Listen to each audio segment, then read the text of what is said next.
Today was another down day. I believe the Dow, let me just check it. The Dow Jones was down, I think, more than 200 points. Okay, yeah. Today the Dow, this is, what is this? July 30th, 2020. The Dow was down 26,313. It was down 225 points today. That's not insurmountable, but the problem is we're still in an economy with, coronavirus is still kicking ass. In fact, let's just check and see what the death rate is. Worldometers is where I usually go. Yeah, there's a lot of people who try to argue with me, and I don't even bother with them. The death rate's not that bad. You got a 2% chance of dying from it, this, that, and other. It's like, I ain't trying to hear all that shit. And then the funny thing about it is, what was his name? Herman Cain, Mr. Godfather Pizza Millionaire. Oh, yeah, well, he's dead now because he decided that he wants to go to those stupid Trump rallies and he wasn't going to wear a mask. And basically, that's just that. It's like the mob says when they whacked, what's his name, Joe Pesci's character. They were like, that is that, and that's just it. And it's like, you can't tell these people anything. They catch the virus. Some of them die from it, and when they die, that's just it. I guess, lesson learned. So there's 673,000 deaths at this point. What is this? USA, we're about 154,000 deaths, huh? Oh, man, that sucks. I don't think we're making America very great again with all these deaths. It says, what is this? It says, do you agree that Twitter is targeting President Trump? I think Twitter's not doing enough to stop Trump. In fact, they should put a dislike button so that this way you have a like button and a dislike button. So this way his detractors can clearly make their presence known. But anyway, 154,874 deaths. Now, obviously, that's having negative effects on the economy. So let's see. The Chinese stocks have been mostly stable. They haven't really been falling too well. Our tech stocks. Oh, damn. Apple after hours trading is $404. Tesla is $1,497. That's down from $1,794 where it was about 2 weeks ago. Nikola, they're way down. They had a 52-week high of 93. They're down to 29, but that's because of all these short sellers. AMD and Logitech, well, I told you to get in at $50. I told you. I hope some of you did. If you got in, good for you. I'm so glad that you got in at $50. I know I'm happy. I said Logitech. You know why I said you got to buy Logitech? It's because of these things right here. Logitech makes a lot of equipment for computers, just like joysticks and whatnot. And I knew Logitech, once they bought SciTech, I knew Logitech making all these peripherals and whatnot. I knew that they were going to be doing good. I told you to get in at $50, but if you didn't get in, hey, well, it's $72 a share now. How unfortunate. GM is still low at $25. Now, it's not as low as it was when it was $20, but GM has been helping make PPE, so thing about it is I don't think their price is going to sink anytime soon. Workhorse and NIO are electric car manufacturers. You should probably try to get into that if you have the extra money to risk. And the reason why is because 2 or 3 years from now, as electric cars continue to be manufactured, I think we're going to be doing a hell of a lot better than these numbers right here. But their 52-week high was 16, and the Workhorse 52-week high is 22. I think that this has a lot higher to go once they really get producing. And you also have to remember, electric car manufacturers are riding Tesla's back because as everybody's getting more and more excited about the Model Y and the Model 3, it's helping boost up electric car sales across the board. Then there's big oil, Chevron and whatnot. Chevron and Exxon, they dropped a little bit, but they're only down like $3, and this one's down $2. I mean, big oil, as the economy comes back, big oil is not joking. It's energy. There's nothing you can do to stop it. It's going to be a long time before we move to anything else. And the thing about it is, even when we move to electric cars, a lot of the energy production is still going to be burning fossil fuels. That's just what it is. They're not going nuclear anytime soon, and that's just what it is. So buy back the banks.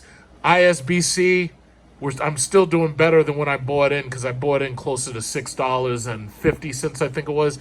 Santander Inc., Santander still sucks as a bank, but hey, they're still buyable. All of the bank stocks, all of the oil stocks pay dividends. So the bottom line is you're either in or you're not. My oil stocks, Again, oil stocks, they dip, but look how much the change is. They are in the red, but they've only lost like fractions of pennies. They're still up from when we bought into them back when I told you to buy in March. Now, somebody, I don't know if he was trying to troll me or not. He was like, yeah, well, I bought marijuana like you told me. I bought marijuana stock, and you said it was going to be really, really high, and it didn't go up yet. And I was like, yo, dude, when you hold on to these things, I mean, hold takes time. It's like you can't get instant gratification on some of these things. MJNA, they're still showing new news with my Apple News app for stocks. And the thing about it is, yeah, they dipped a little bit, but they're still up from the point where I bought them. So, the bottom line is you have to buy low and you got to sell high. If you got in there cheap enough, you wouldn't be complaining at all because you'd still be up a couple of cents. But the thing about it is, as long as Trump is in office, marijuana stocks aren't going anywhere. And this talks about all marijuana stocks. Once we get Joe Biden in office and we get him to rubber stamp marijuana legislations in order to calm down these liberals who are rioting over there in Portland and all those places, once we get a Democrat-controlled presidency and a Democrat-controlled House and Senate, oh, believe me, marijuana stocks are going to fly off the shelves. But the bottom line is you're either in them or you're not. And I'm in. And that's just what it is. So I'm not here to just talk about my portfolios. I'm here to talk about Apple's stock split. So Apple just announced that they are doing a 4-to-1 stock split. Now, I knew this was coming. And why did I know this was coming? Well, first of all, when a stock gets too high, typically, you got to understand, these bankers and these brilliant scientists and whatnot who they employ to help make them more money. When a stock gets too high, they get less investment.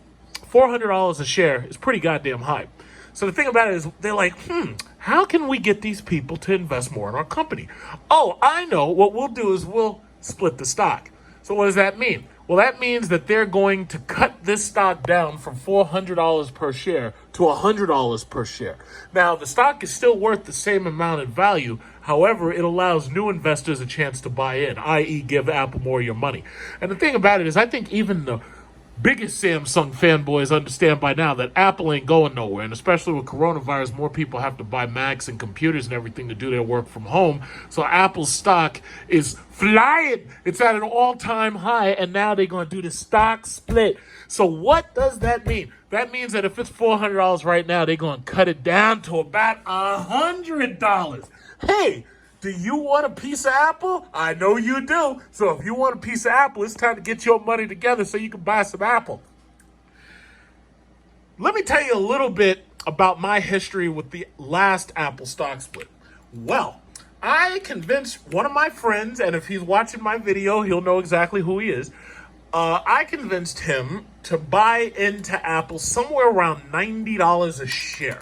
So that was about 2016, I believe, around the same time when Alibaba was down there about $86, $87 a share. Now, I continuously tease my friend because he sold his Alibaba, and I was like, no, don't sell it. Listen, if you're in a run and you have to make some payments on the stock, just pay it. Don't sell it.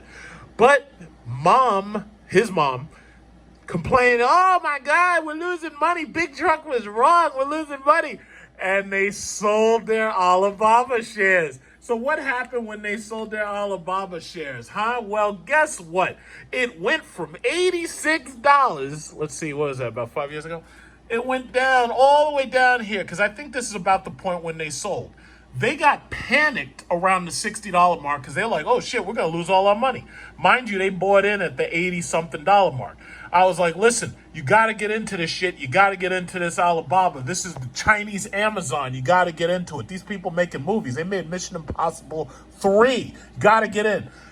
I think they started panicking somewhere around $60 a share, right? So what did they do? Sold it. What did I do? Held it. Guess who came out on top? Oh, well, you lost a couple of dollars in the meantime, but right now it's $252, right? So if you had never sold it, you would have made up whatever money you had to pay into it back within a reasonable amount of time. I don't know if you saw that movie, what was it, The Big Short, where Dr. Burry, he knew that the economy was going to crash, and he had no choice but to hold the stock, and he had to make payments on it. So the people were like, you're crazy. You're going to make multiple millions of dollars of payments on this stock in the belief that it's going to crash. And he was like, yeah, that's exactly what I'm going to do. So they tried to cut ties with him. They're like, yo, this dude is crazy. He doesn't know what he's talking about. Sure enough, 2008 rolled around, and Dr. Burry, in fact, you can watch it. You can go right on. I'll try to link it so you can watch it. But Dr. Burry held on. What is it? Let me just turn that down. The Big Short. The Big Short. Dr. Burry held on to that stock, and everybody said this dude was crazy, right? And he held on to it, and he spent millions of dollars. But when it finally turned around, where is it? When it finally turned, because it was the way they explained it. It was when that thing finally turned around. He made billions of dollars, and he had to pay millions of dollars just to keep himself afloat, right? And it sounds crazy, but that's how it works. I'm sorry. Sometimes you're going to take these short-term... Where is it? And if you haven't seen this full movie, you really need to watch this full movie. Damn, where is it? I'm just looking for that part, because... Oh, you know what? Let me go back on my mouse. I'm looking for just that part, because I think you need to watch this whole movie if you haven't seen this movie. Because a lot of people don't understand. Oh no, this isn't the clip. There was a clip where he's talking. This was the part right here. You gotta watch this clip. Right here. It's called Major Investor Confronts Dr. Burry, right? And you really should watch the whole movie. You should never watch half of something. But what happened was he was losing money. And he had to pay millions of dollars up until what he knew was going to happen happened. Some people will be like, yeah, that's crazy, but the thing about it is he was gambling with other people's money, so it made it easier for him, right? So these people come into his office, and they're like, you must be out of your mind. You're going to spend millions of dollars because you believe the economy is going to crash? Well, sure enough, 2008 rolled around, the economy crashed. So why am I saying all that? Well, if my friend had never sold his Alibaba stock, and I tease him about it all the time, because I tell you, if you screw up and you don't take my advice when you should and you end up losing, oh yeah, I'm making that call and you're getting teased. Sorry, you should have listened. But the last time we bought was Alibaba. We bought Apple at the same time, right? And that was around, what was this? That was around 80-something, 9 or something like that. Where is it? And Apple never really dropped too far. But let's say you bought it here at $100 per share. This was $97 at this time, right? It took 5 years for Apple to get right now to where it is. Right now, this only says 384.7. The thing about it is the aftermarket trading right now has Apple at $406. So what that means for you people who don't know, whatever the aftermarket trading is when the market's finally closed, because as you know, I'm in New York City, some people in California, so aftermarket, there's still investing going on. When we open back up in the morning, Apple's going to be at $400 per share. I always believed that there was a possibility Apple could go to 1,000, but I always assumed that before that would happen, Apple was definitely going to do a stock split. I also believe the same thing about Tesla. I really believe that sooner or later, Tesla's going to do a stock split. You need to have as much of your money that you can part with, because the thing about it is, you know, nobody really is supposed to give you like investing advice. Like we're supposed to always say, what is it? Past performance does not indicate future performance. So nobody's really supposed to tell you how much, because that's something I don't do. I don't tell people how much to buy, and I don't tell people when to buy. I try to never do that, because the SEC is not knocking on my damn door. Because if they knock on my door and I think they're rioters, well, that's when them things come out. You ain't getting up in here. You ain't doing nothing to me. So I don't need the SEC saying shit to me at all. All I got to do is keep paying the IRS and keep the government off my back. And that's all I got to do. But anyway, Apple is about to split this. So instead of it being 406, if they do 4-1, you're going to be down to 102 or something like that, right? Or 101.5 or whatever it is, right? If you get some of your money, I'm not giving you a specific number, get some of your money ready, you can buy into Apple. And why would you want to do that? Because I know some of you Samsung fanboys and you Huawei fanboys and all that nonsense, and you keep buying these crappy Galaxy phones, and you keep on looking over the pond, and you're like, oh man, they're buying Apple iPhones, and they don't even have cameras as good as ours, and they don't have 240 hertz displays, and they don't have 6,000 milliamp batteries and all that like my Galaxy phone. Well, guess what? Apple's at $406 despite the fact that you don't like the product. It doesn't matter if you don't like the product or not. Like me, I don't like AMD. I only buy NVIDIA products. Thing about it is I bought AMD stock knowing that you fanboys were going to increase my wallet by going out and buy AMD. So whether you like them or not, you need to get some money ready because when this stock splits right here, that is your chance. Look, oh, goddamn, the Trump finger came out. That is your chance to buy Apple. So that it's like if you get $1,000 ready or whatever, I'm not giving you any numbers. SEC, you're not coming to my house. Got to get some money ready. I'm not saying a specific amount. In my case, it might be $10,000. It might be $20,000. And the thing about it is, whatever you plan on investing should be whatever you can afford to lose. And the reason why is because it's going to take Apple some time to do this bounce back. Because if they're going to split this down 400 to 1, and it's going to be $100, and you buy, let's say you put $1,000 in, you buy 10 shares, or a little bit more than $1,000, right? Let's say you buy 10 shares of Apple. That's going to cost you $1,000. But imagine waiting 5 years from now, and you're back up. For every single one share that you bought, you've increased your money 4 times.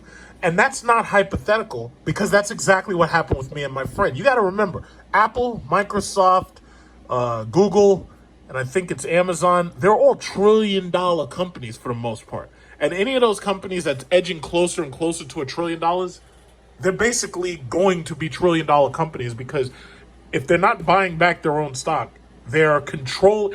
You know what? I've noticed Disney, and I've noticed all these companies. They're trying to get you locked into subscription services. What does that mean? Well, if you're buying all these damn services like Netflix, Disney, this, that, and other, you're making monthly payments. That means every single month they're taking a small piece of your money. Why? I don't have Disney. I don't have Netflix. I refuse to buy Netflix. I refuse to buy Amazon Prime. I refuse to buy Disney. When I wanted to see The Mandalorian, I'm on torrents. Bottom line is, they're trying to get your money piece by piece every single month. Well, why would I give you my money like that when I could just buy the stock off of your company and then make a piece of your profit every single month? Because I think like a Ferengi. My name is Quark over here. So the bottom line is, I'm going to crack off maybe $10,000 and I'm waiting for that split. Because the last time I did that split, I went from $90 a share or something under 90. It was like 88 point something, whatever, to 405. And I refuse to sell Apple because, again, Apple pays a dividend yield. Right now it's 0.86. The thing about it is it's a small dividend yield, but you had no idea how high the stock was going to go. It's time. In fact, the 52-week low of Apple was $192. So that means that if you were saving up money and you bought Apple in March, up until this point, after the crash, you've only doubled your money. But within the next 4 or 5 years, especially we got iPhone 12, we got Apple Music, we got all these subscription services. They got people paying $2 a month for freaking 50 gigabytes of storage and this, that, and other. Bottom line is, if you buy in during that split, I guarantee you 2, 3, 4 years from now, if we're not at the same point that I'm talking about right now with there's another split, because you got to remember, we bought it in the last split. If you're not at that point 3 or 4 years from now, which most likely you will be, where you've made your money, your initial investment, you've made it back, and now, let's say 3 or 4 years from now, it's $200 or $300 or whatever it is. Bottom line is, big money is about to buy this split. Now, I don't know if Microsoft wants to split, and I believe sooner or later Tesla may do a split. And I want to set aside money for that too. Thing about it is, I'm going at least $10,000 onto that. So let's just imagine this. Let's say, just for sake of argument, let's say that I use $10,000 divided by 90. Okay, you know what? In fact, I'll be fair. I'll divide by 100. Okay, so $10,000 divided by, let's say, 100, right? Oh yeah, that's 100. Okay, so let's say I bought 100 shares of Apple, right? Let's say I bought 100 shares. Let's say that this was back a couple of years ago and I bought 100 shares. Well, right now, that would be 100 times, what's that number, Grace? 404. It keeps going up and down. 404 point.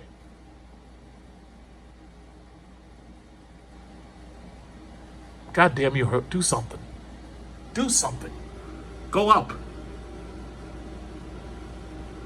Go up! There we go. 404.55, right? I'd have made $40,455 using a $10,000 investment because basically I would have quadrupled my money. The only downside is the IRS is waiting for me and they're most likely going to take 25% of that. So if I divided this, let's say if I, what is it, 23.4 or something? Let's say if I divide this by 5, well, that would be 20, 100% 25. All right, let's say I divide it by 5. They're going to take $8,091 from me. And this is rough numbers because it's not, I'm never going to be 100% accurate because the problem is by the time they do the split, you have no idea where they'll be. Some people may start shorting their Apple stock right now. Some people may wait. I really don't know. Because the thing about it is if Apple's $404 right now and they've announced a split, there's a very good possibility that some people are going to short this stock. I have no idea what Apple's going to be when they do the split. I have no idea. What I do know is I'm going to have $10,000 on hold at least to get me some Apple. Because this year I'm buying the iPhone 12 1 terabyte when it is announced, and I'm also going to buy an Apple Watch 6 in order to replace this old Apple Watch right here that's a little beat up, but I'm going to replace this old Apple Watch. So that's all I wanted to talk about today. I mean, we got the Apple stock split, yo. This is better than Bitcoin. How's Bitcoin doing? Bitcoin, that nonsense. See, the government's never going to allow Bitcoin to stay that high. So they had $11,126. I remember back 3 years ago, they were saying, oh yeah, Bitcoin's going to be $100,000 and Bitcoin might go to $1 million. All this speculation based on nothing. And basically, Bitcoin was a roller coaster. But let me tell you something. I feel safer investing in Apple than I do investing in Bitcoin. Now, you can do whatever you want. I'm just telling you how I do it. And I've got a fresh $10,000 brick that I'm going to spend on getting me some Apple. And that's the bottom line. So I don't know what you plan on doing, but I know exactly what I plan on doing. That's all it is.